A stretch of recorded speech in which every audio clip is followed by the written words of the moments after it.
In Goma, a city in the Democratic Republic of Congo, where fire burns beneath the earth and smoke rises above the sky, lived a little girl named Kwang. She was an ordinary student whose dreams were wrapped in books and notebooks. But her city was located at a very special place, at the foot of a live volcano called Nyiragongo.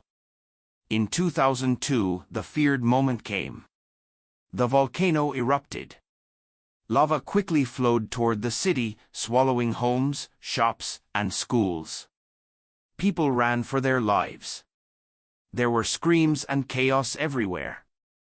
Kwang's school, her books, and her backpack all were turned to ashes. But Kwang's courage did not burn away.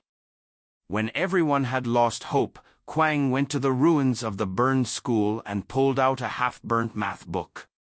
That book was more precious than treasure to her.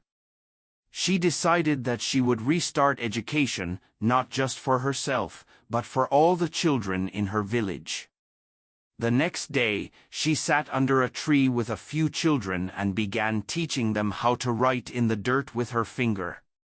What Kwang started seemed small, but its impact was huge. She taught the children simply numbers, words, pictures, whatever she could remember, she passed on to others. Soon, people began to notice. Some laughed, some were surprised, and some stopped to let their children join in. After a few weeks, members of an NGO came to the village. They saw Kwang teaching children under the tree and were amazed. Without any facilities, a girl had started an educational revolution. They not only encouraged Kwang but also provided her with teaching materials, boards, books, and a blackboard, and helped build a new school in the village. Time passed, and Kwang continued to spread the light of knowledge. The same girl who once cried over her burnt book is now the principal of a school. Under the shadow of the volcano, she still teaches children, and whenever anyone feels hopeless, she says, "Life never stops, and knowledge never burns."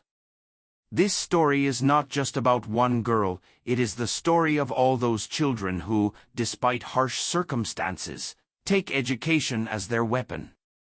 Who have no school, no books, but whose passion for learning makes words grow even from the earth.